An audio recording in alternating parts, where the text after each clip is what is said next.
Company का अर्थ संयुक्त पूंजी वाली कंपनी लाभ के लिए बनाई गई है। व्यक्तियों की एक ऐच्छिक संस्था है जिसकी पूंजी उन हस्तांतरित अंशों में विभाजित रहती है जिसका स्वामित्व सदस्यता की शर्त होती है। कंपनी की आवश्यक विशेषताएं हैं: नंबर 1 ऐच्छिक संस्था, नंबर 2 कृत्रिम व्यक्ति, नंबर 3 पृथक वैधानिक अस्तित्व, नंबर 4 सीमित दायित्व, नंबर 5 स्थायी अस्तित्व, नंबर 6 सार मुद्रा। कंपनी की आवश्यक विशेषताएं 8 होती हैं। 7वां है अंशों का हस्तांतरण। नंबर 8 प्रबंधक का अस्तित्व का अलग होना। कंपनी का वर्गीकरण या प्रकार।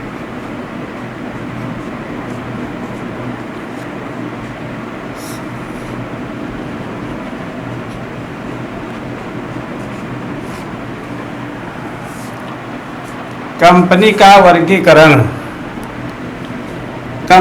वर्गीकरण नंबर 1 निर्माण विधि के आधार पर कंपनी 3 प्रकार की होती है: राजज्ञा द्वारा निर्मित कंपनी, नंबर 2 वैधानिक कंपनी, नंबर 3 समावेशित कंपनी। निर्माण विधि के आधार पर दूसरा बी।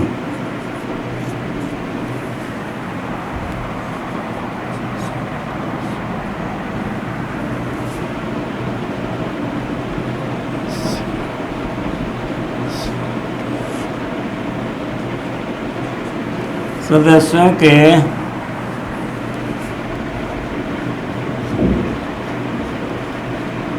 दायित्व के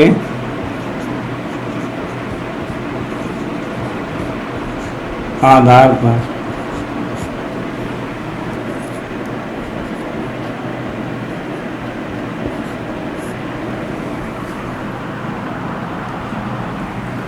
अंशों द्वारा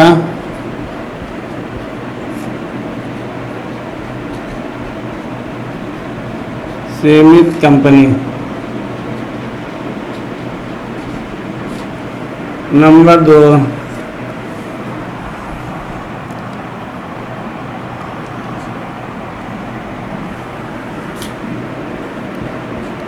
गारंटी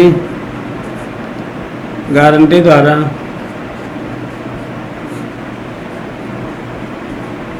सीमित कंपनी।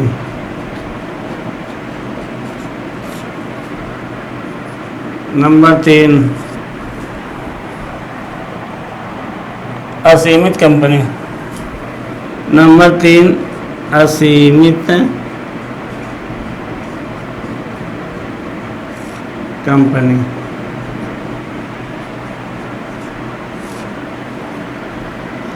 नंबर बी सदस्यों के दायित्व के आधार पर अंशों द्वारा सीमित कंपनी, गारंटी द्वारा सीमित कंपनी। नंबर 3 असीमित कंपनी।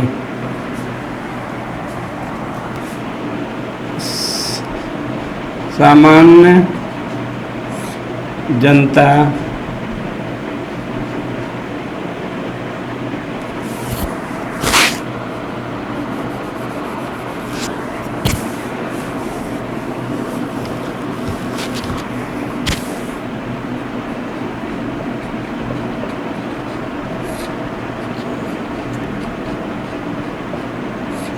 जनता की भागीदारिता।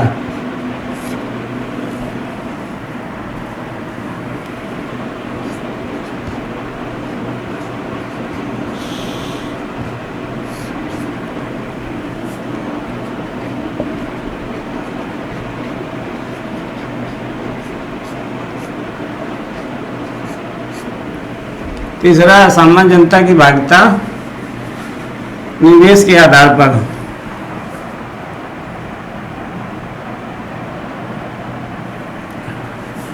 नंबर 1 निजी कंपनी।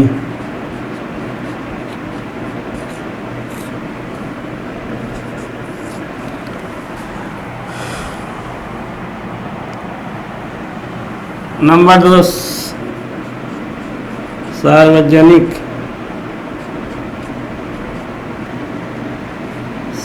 नंबर 3 सामान्य जनता की भागीदारी निवेश के आधार पर निजी कंपनी और सार्वजनिक कंपनी स्वामित्व के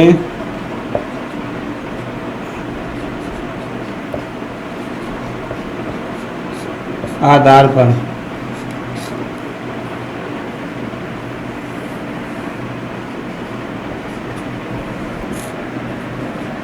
कंपनी स्वामित्व के आधार पर दो कंपनी है, सरकारी कंपनी, गैर सरकारी कंपनी।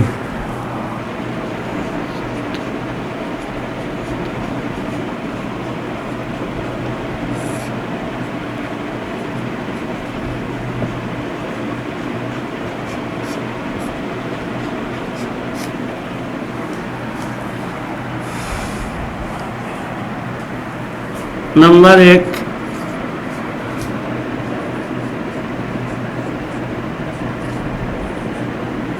भारतीय कंपनी, राष्ट्रीयता के आधार पर दो कंपनियां, भारतीय कंपनी और विदेशी कंपनी। नियंत्रण के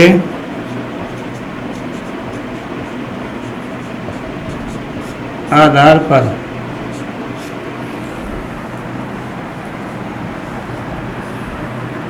नंबर 1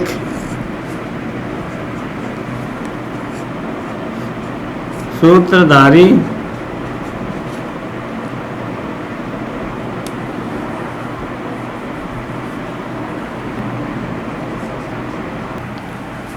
कंपनी के 3 प्रलेख हैं। पहला है पार्षद सीमा नियम।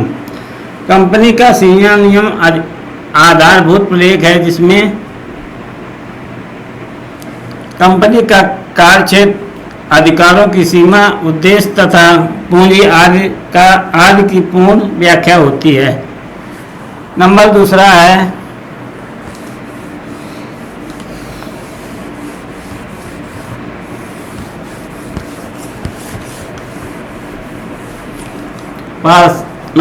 है पार्षद अंतर नियम। पार्षद अंतर नियम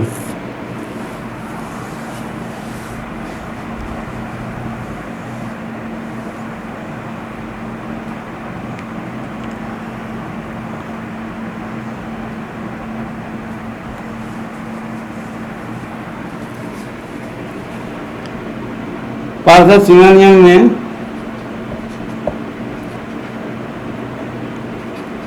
कंपनी को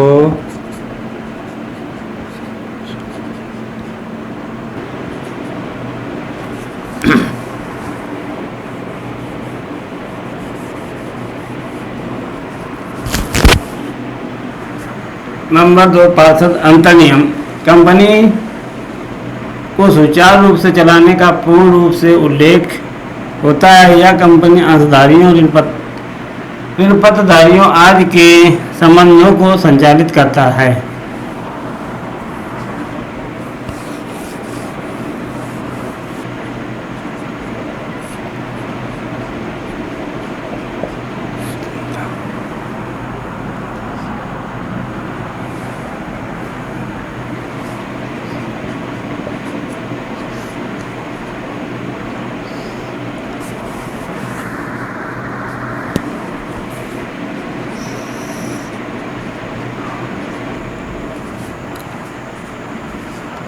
आखिरी है प्राविधान।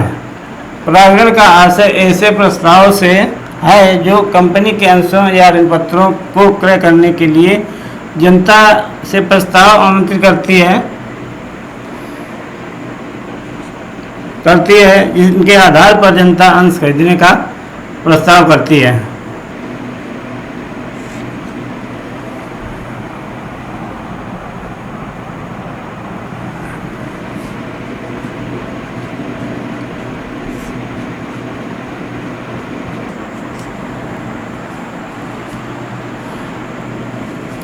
कंपनी के 3 प्रलेख हैं, सीमा परिषद और दूसरा है अंतर्नियम, तीसरा है प्राविधान।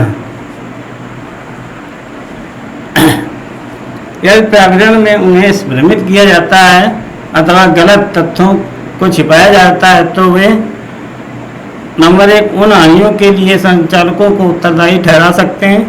नंबर 2 अंशों के खरीदने संबंधी संविदा को भंग किया जा सकता है।